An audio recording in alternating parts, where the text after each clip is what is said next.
Oh, hi. I took a shower. I feel a little bit better.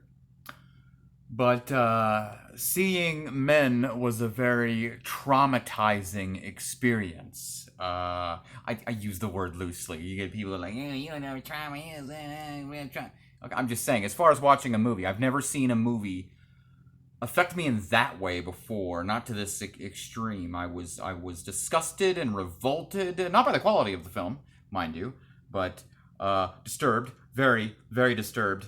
Some of those things I'll never get out of my head. So spoilers. I have to get this off my chest. I need a therapy session after seeing this movie, and that's what this is. You just gotta let things out, and then you feel better. So spoilers for Men. I'm just gonna go over my experience. So I'm gonna go over the things I saw in the film. I recommend seeing the film. I do recommend seeing the film, unless you're extremely squeamish. But otherwise, see how much you can take. See what your threshold is, what your limit is for insane imagery. Okay, so spoilers for Men. Here we go. I went and I watched the movie. I'm very excited. Love the director. Loved his first movie.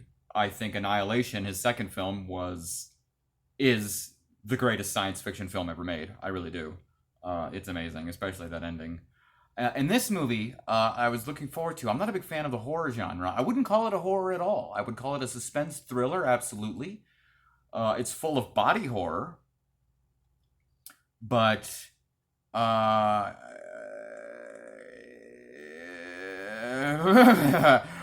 so when the film started, you just boom, flashing images of pieces of a puzzle that you know are going to fit eventually, and the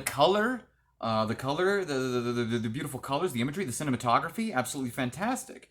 So we're just on this normal journey of a movie. We get this lady. We see that her husband killed himself. We know that we're in the middle of something that just happened that gets revealed. I like how the movie kind of goes back and forth between what she's dealing with right now and what she dealt with then, which I guess is kind of the point, hand in hand. She's dealing with the trauma of her husband killing himself because she wanted to get a divorce. It's extremism. First of all, don't get in a relationship.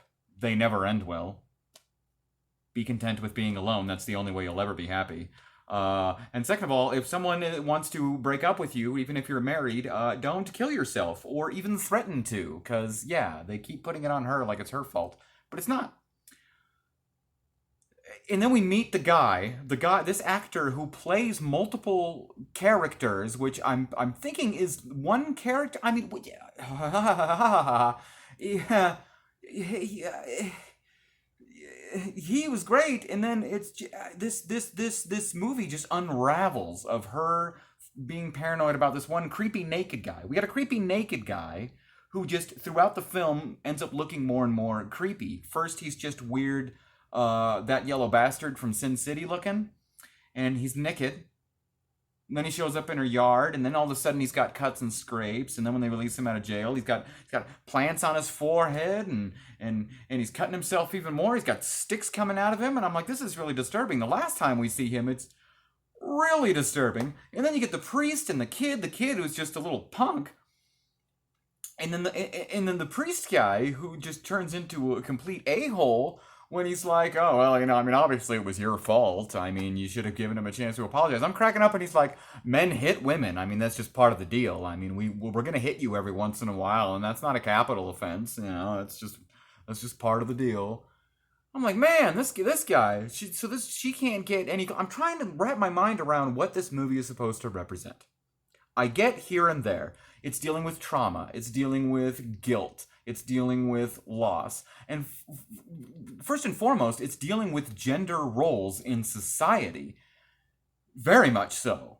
Oh man, this thing just gets out of control. So it just turns into her trying to run away from weird naked dude and getting no help from the police or from weird guys at the bar who show up out of nowhere. And then the things just go bonkers once we get to the house part and the flashing of the lights and people appearing and disappearing. And then it starts to all connect with all the characters that the one actor was playing kind of end up being the same representation or character, I guess.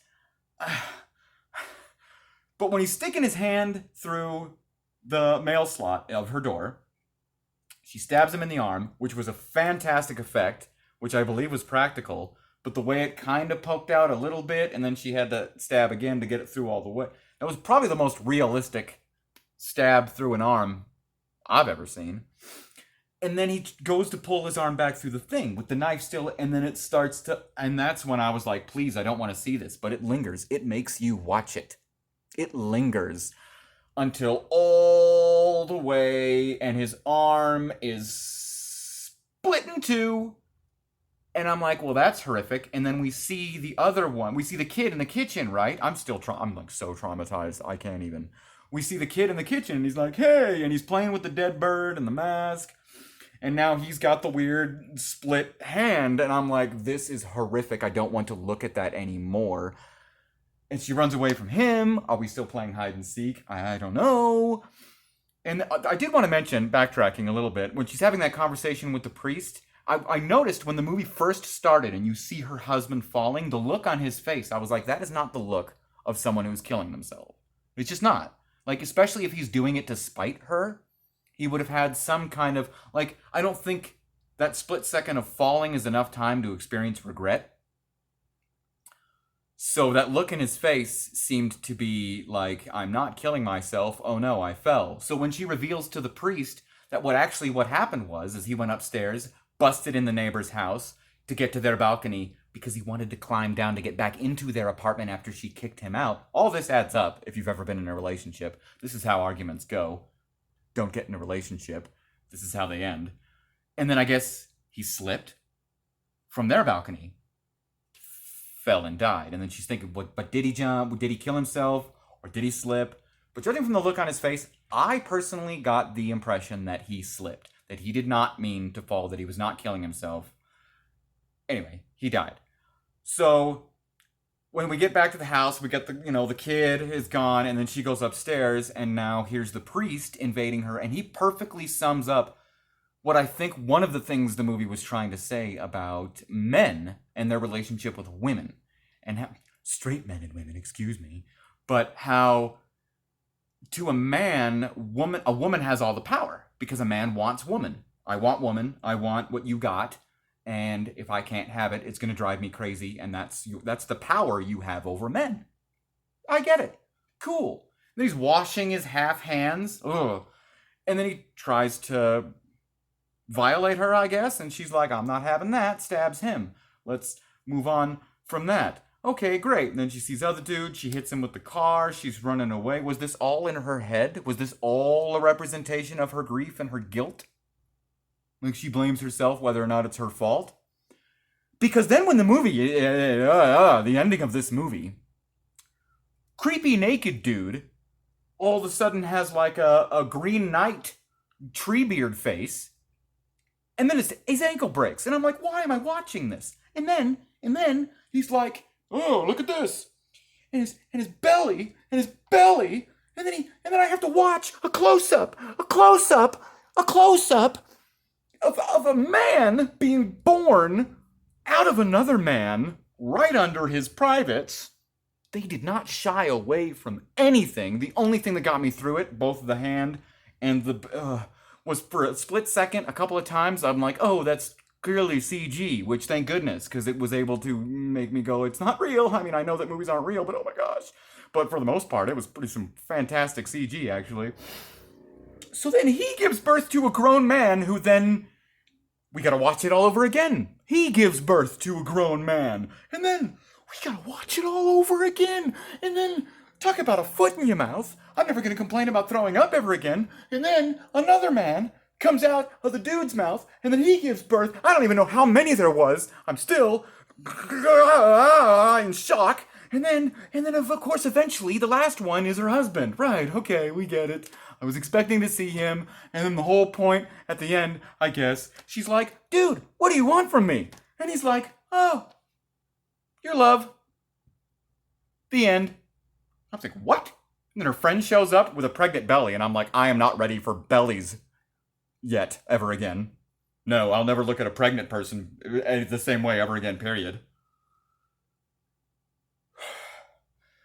And I guess she's okay now. She got over her grief and her guilt, and this was all maybe she crashed the car. Maybe it was all just her dealing with her trauma, and none of it really happened, and it was all in her head because this was all one guy representation of. But then, what's the point to say? I mean, I get it. Is that another one of the gender things that men that you need someone to love you. When you love someone, you need them to love you back, or it's going to drive you crazy to where you kill yourself, and then they're dealing with the guilt and it's their fault because they don't love you. I need someone to explain to me exactly what all of this meant and represented, because yes, I get bits and pieces, but holy cow, what the heck did I just watch? A man giving birth over and over. That's what I watched. I'm very flummoxed. Okie dokie.